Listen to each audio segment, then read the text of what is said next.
NFL Week 4 picks. Top 5 games, top 5 picks. This episode of the Beam Pod is presented by BlockBet. BlockBet offers the best combination of crypto gambling and sports betting, significant bonuses, and has global media branding awareness via their official partnership with the UFC. Here's how to join BlockBet while receiving the maximum bonus and rewards. Using our exclusive Beanstock promo code, you can sign up now and receive a 200% deposit match bonus of up to $500 and 50 free spins on Gates of Olympus. And if you deposit 50 block or more, you will receive 50 additional free spins on Sweet Bonanza. We've been making a ton of money using BlockBet, and now you can too. Welcome to Beanstock Bets. This is Shane, aka Jolly Green. And this is Josh, aka Nifty. All right, so we have NFL Week 4 picks ready to go. Let's jump right into it. We got KC versus the Chargers. KC is 7-point favorites going into LA. Who do we like? All right, so this is interesting. Kansas City, they haven't looked great, but they're 3-0, right? They narrowly beat the Ravens, they narrowly beat the Bengals, and they narrowly beat the Falcons. You could even say the refs have handed them all 3 games. Here's some interesting stats. Patrick Mahomes, QBR under 70, his lowest through 3 games, 23rd in the league. This guy's throwing picks at a higher rate than he has in his entire career. Travis Kelce looks washed. Pacheco's hurt. He's got Rice and Worthy that are getting it done right now, but they could easily be 1-2, these Chiefs. Now, the Chargers, they're not looking so good this week either, are they? No, they're not. So what do we have? We have the Chargers who are missing 2 offensive starting tackles. Massive. They're missing, well, Justin Herbert might play, but the guy was in a walking boot last week. He might get knocked out of the game. He may not finish the game. We also have Joey Bosa with a hip injury. Yep. We have injuries galore on the Chargers. So I see a team that's just basically non-existent. Yeah, I think if the Chiefs were playing anyone else here, I would probably say maybe the Chiefs are going to fall this week because I just don't think they've been getting lucky. But I think the Chargers are absolutely decimated. Here's an interesting stat. The Chiefs have won 10 straight road games at Chargers. Wow. 10 straight road games. 10 straight road games, and they're also 5-1 over the last 6 games against the Chargers as well. Yeah, so I think, honestly, I think that the Chiefs have enough here to win by a touchdown. I'm probably going to take the Chiefs, minus 6.5. Okay, minus 6.5.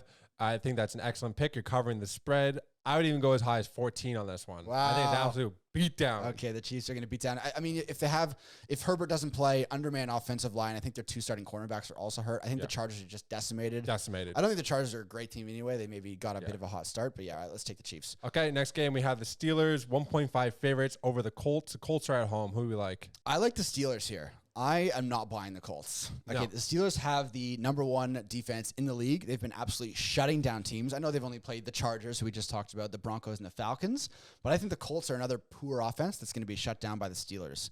The Colts have the 31st ranked defense in yards allowed. Justin Fields has actually been looking decent. Pickens has been making some plays. Steelers have been doing enough. Like we were talking about the other day, they've allowed less than 15 points in every game. I think the Steelers defense shuts down the Colts again. I think the Steelers offense has shown me enough that they can win this game by 7 points. Steelers have allowed only 26 points combined in 3 games this season. That's nothing. That's crazy. They're up against Anthony Richardson. This is his first game, 9 completions. Second game, 17 completions, 3 interceptions. Third game, 10 completions. Yeah, this guy. And he hasn't even gone up against TJ Watt yet. I think Richardson, he's like such a boomer bust player. You're going to see a highlight of him throwing a 90-yard bomb to Alex Pierce, and then on the next play, he's going to throw the worst interception in the end zone you've ever seen. Yeah. I think the Steelers have what it takes here to go 4-0. I think the line I think is actually fluctuated maybe out to 2.5 now, but I still like that. Yeah. I think the Steelers win this game by 10. Take them by a field goal. Easy. Yep. All right, next we have Bills underdogs by 2.5 to the Ravens. This is interesting because the Bills are 3-0 and the Ravens are 1-2. Who do we like here? This is probably the game of the week. So this is prime time Sunday night. The Bills look very impressive. The Bills are 3-0. They could go 4-0 here. Allen looks happy. He's spreading the ball around in an offense that no longer has Stephon Diggs, prima donna receiver. But for me, the Bills have played shitty teams. They beat the Cardinals. They knocked out Tua and beat the Dolphins, and they beat the Jags. None of those teams, I think, are playoff teams. And then you have the Ravens, who haven't looked great. They lost to the Chiefs very, very narrowly by a toe on the season opener. They got shocked by the Raiders, and they beat the Cowboys. So for me, the game is more important to the Ravens. They're 1-2. They're playing at home, prime time. They can't go 1-3. 1-3 is disaster in the NFL.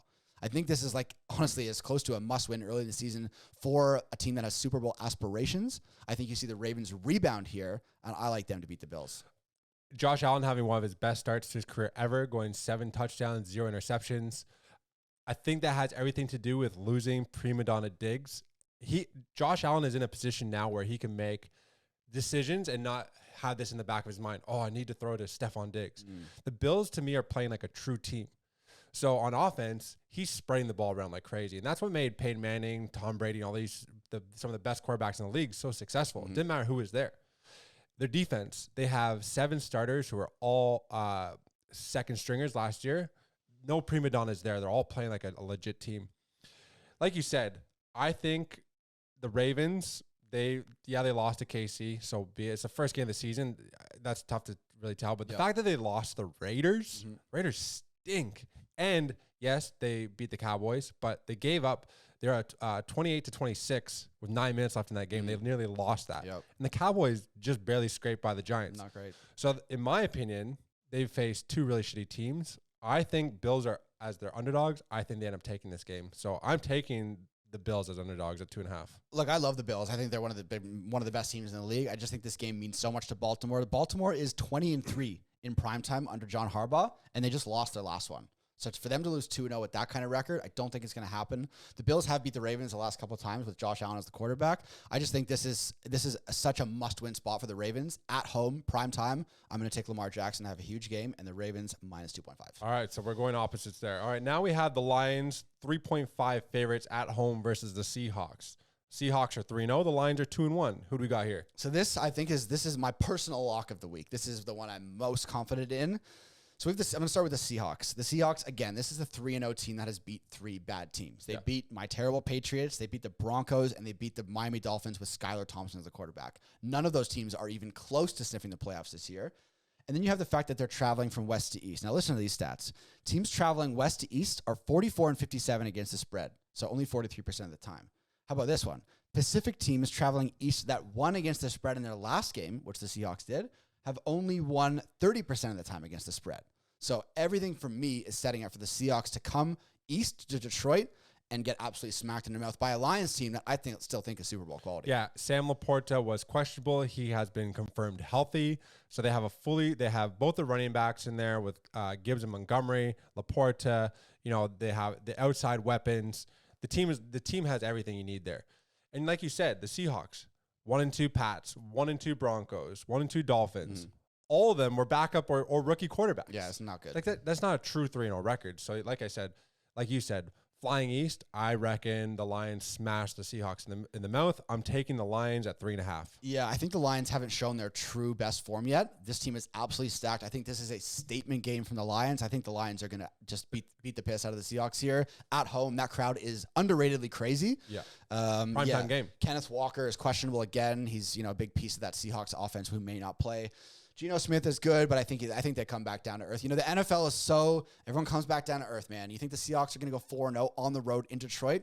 No way. I don't think so. So we both have the Lions there. Okay. Yep. Last but not least, we have the Texans. They are minus 6-point favorites at home versus the Jags. Who we like? So, we love our Texans.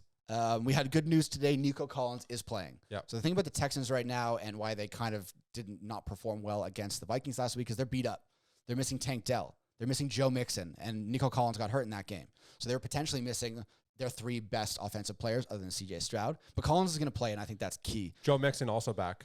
Is he back? Yeah. He's on my fantasy team. Yeah. Really? Okay. If he's back, that's big. Yeah. That's big. Okay. So if he's back, that's a lock for me. Like, I think the Jags stink.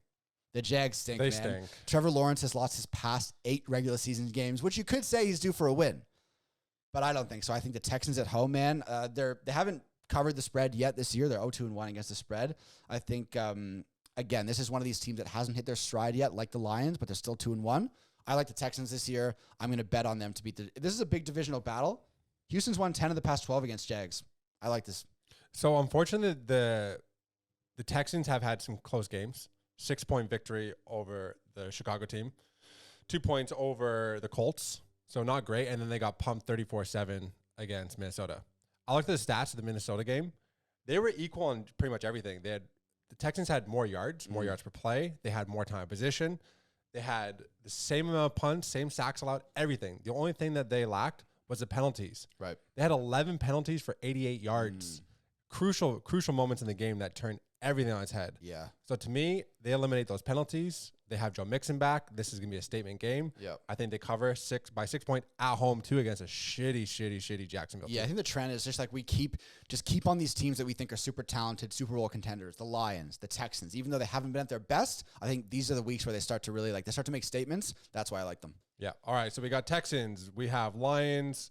We have the Bills. Oh, well, I have the Bills. You got the Ravens. I got the Ravens. We both have Steelers, and we both have KC. Yeah. So these are our 5 quote unquote locks of the week. That's it, baby. We didn't do so well last week or 2 weeks ago, but hey, back on to the next one.